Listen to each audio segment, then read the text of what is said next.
Mən Ramil Məmmədzadə, boks və fitboks üzrə məşqçisi. Normal insanlar bununla məşğul ola bilirlər. Onların maraqlısı odur ki, bu hər kəsə vaxtı ola bilər ki, bunun 20 dəqiqə bir vaxtı var. Bunu necə deyərlər, hər bir kəs o işinə məşğul ola bilər. Necə misal çəkək ki, səhər durdun, işə gedirsən, durdun evdə, balkonda şəraitə uyğun olaraq 20 dəqiqə məşqi elədin.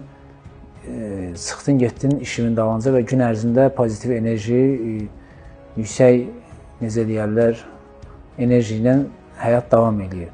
Və bir də fiziki durumu qaydasını salır. Hətta belə bir şey də var ki, daxili orqanların çalışmağına qədər qaydasını salır. Çünki bədəndən tər çıxmalıdır. Gündəlik aktiv şəkildə bədəndən tər çıxmalıdır. Bu, hər bir insan üçün vacib bir şeydir. Bu gün də günümüzdə qidalar, çirkli hava artıq bu mütləqdir bizim üçün. Bunu biz istənilən saatda eləyə bilirik. Təbii ki, yemək yeyəndən sonra eləmək olmaz, çünki bu bəlli məsələdir. Biz bunu istədiyimiz saatda elə bilərik, işdən sonra da elə bilərik. Çünki ağır olmadığına görə. Bir də burada bir şey var ki, burada güclənməyimizi biz hiss eləmirik. Misal üçün, idmana gedə bilərik, bədən xamdır, belə deyək ki, 1 ildir, 2 ildir, yaxud da neçə ildirsə, idmanla məşğul olmuruq, dərhal gedirik, idman salına məşq edirik. Və sonra bədən xamlayır, əzələ yorğun düşür. Təbii ki, birinci zala gedəndə adam çoxdan məşq eləmir deyənə enerjisi olur. Maksimum məşq eləyir, sonra bədəni ağrıyanda artıq o idmandan elə bir ki, belə deyək ki, əzələ inciyir də belə deyək, yəni, əzələ küsür. Əzələ də küsəndə adam hərəkət eləmək istəmir. Hər hansı bir fiziki addım atmaq istəmir, hərəkət eləmək istəmir. Ancaq bu fitboksda isə biz onu, həmin şəxs onu hiss eləmir, onun bədəninin güclənməyini. O məşqdən sonraki bədən yorğunçuluqlardır və yaxud da ki, hər hansısa bir, deyək ki, travmadır. Burada elə bir şey olmadığına görə insanlar da bunu bir də əyləncə növü ilə, bir növ əyləncədir də, yəni belə bir şey. Aktiv həyat tərzi. Deməli, bu fitboks, boksun gücü, fitnessin funksionallığı və bir də ki, ən əsası da ki, bizdə bu yüksək enerji yaradır. Ona görə də bu idmanda belə bir şey var, fərqli idmanda. Misal üçün deyək, sən ağır bir idmanla məşğul olanda sənin yalnız bədəninin fiziki tərəfi çalışır. Və yaxud da ki, kardio məşqlərdən məşğul olanda əzələn qalır, kardio tərəfləri çalışır. Bu fitboksda isə bunların hamısı bir yerdədir, funksionallıqdır və biz, yenə deyirəm, güclənməyimizi hiss eləmədən, məsəl üçün, bugünkü məşqinlə keçən ay, bir ay bundan qabaqki məşqlərinin belə deyək, proqramlarına baxanda sən başa düşürsən ki, təzə gələndə sən bu məşqləri heç, belə deyək ki, 10%-ni elə bilməzdin. Amma sən bu günlərim gör hansı məşq edirsən, bir ay bundan qabaq hansı durumdaydın, belə deyək, fiziki cəhətdən. Bu 2016-cı ildən sonra mən başlamışam bunu Azərbaycanda keçməyə.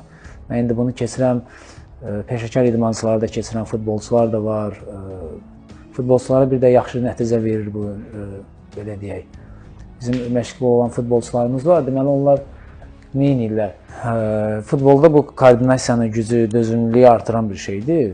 Biz bunu məşğul olduğumuz futbolçularda mən özüm onu, necə deyirlər, hiss eləmişik, danışmışıq və hər həftənin bir söhbətlərini eləyirik ki, sən keçən həftə eləyə bilmədikləri bu həftə necə bacarırsan, onlar hamısı bildirirlər ki, belə bir şey var. İnsanın istedadı olur, görür, amma onu həyata keçirmək üçün o bilir ki, hər kəs özü bilir axı bədəni hansı vəziyyətdədir. Onu ora keçirə bilmədiyinə görə, o deyək ki, keçidləri elə bilmədiyinə görə o bildiyini eləyə bilmir.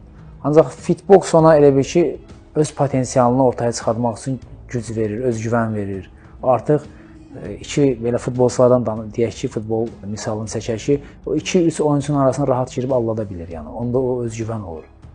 İnsan özü bilir də hansı gücə malikdir, yəni. O idmançının özündən asılıdır. İdmançı var ki, gəlir, gedir, amma idmançı var ki, gəlir, məşq eləyir, məşqdən çıxanda hətta əlavə suallar, tapşırıqlar istəyir, müəllim, bu belə eləsəm necə olar, mənim deyək ki, misal üçün, bu əzələm yaxşı zəifdir, yaxşı qaydasında deyil, hətta tapşırıqlar alır. Bu, insan özündən asılır, yəni həvəsi varsa, o üzərində işləyib onu tez də elə bilər, gec də elə bilər.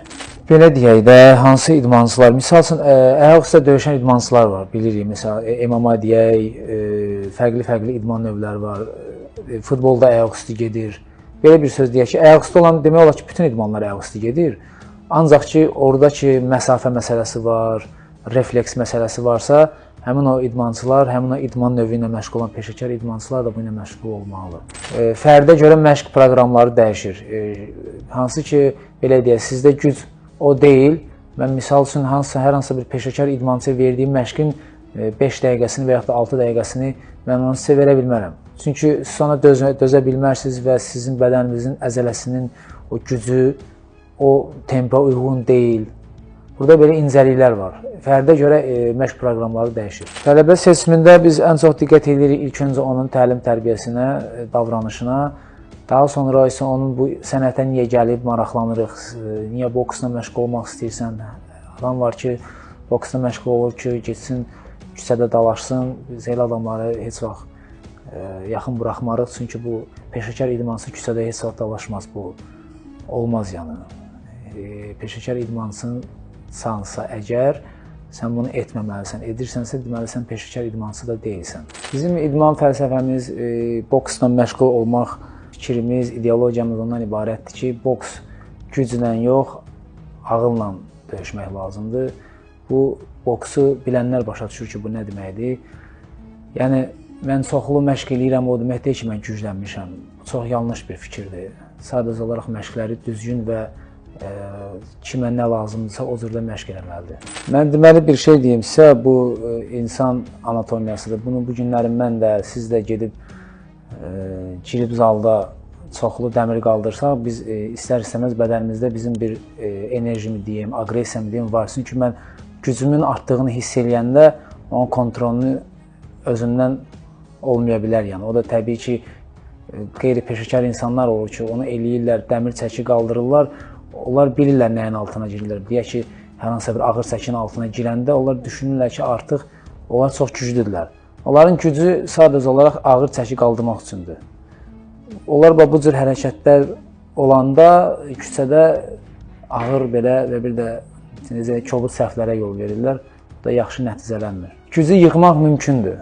Amma fantaziya olsun, belə deyib, istedad olsun, o yəni alınmır. Onu yığmaq olmur. Həm insanın özündə olur və bir də insanın özünə qoyduğu diqqət və necə deyərlər, hörmət səviyyəsi var ki, misal üçün mən bu günlərim boksla məşğul oluramsa, mən prosto sadəcə olaraq mən müəllimdə sumka getdim, zala gəldim, arada bir yarışa çıxdım, orada bir dəfə 3-ə çıxdım, bir dəfə 2-yə çıxdım. Mən boksla məşğul oluramsa, bu başqa bir şeydir. Bu sadəcə olaraq sağlam yaşayır. O peşəkar idmançı da deyil əslində. Əgər bir insan özü haqqında mən fikirləşirəmsə ki, mən bugün boksla məşğul oluram, mən bu zala onsuz da gedib gəlirəm. Mən bu zala gedib gələndə mən bunu düzgün istifadə etməliyəm. Necə ki, məşqlərimi ciddi yanaşmalıyam. Dediyim kimi, əgər güclü olmaq istəyirsənsə, mütləq əlavələrin olmalıdır. Sən özünə qarşı olan, insan özünü tanıyır da hansı gücdədir, bunun nəyə çatmır. Yəni ona görə də burada məsələ yalnız ağıldır. Gücü yığmaq problem deyil. Əsas döyüşdə də olsun, belə deyək ki, hər bir idman sahəsində, hətta həyatın özündə də ağıl, yəni güc qazanılan bir şeydir.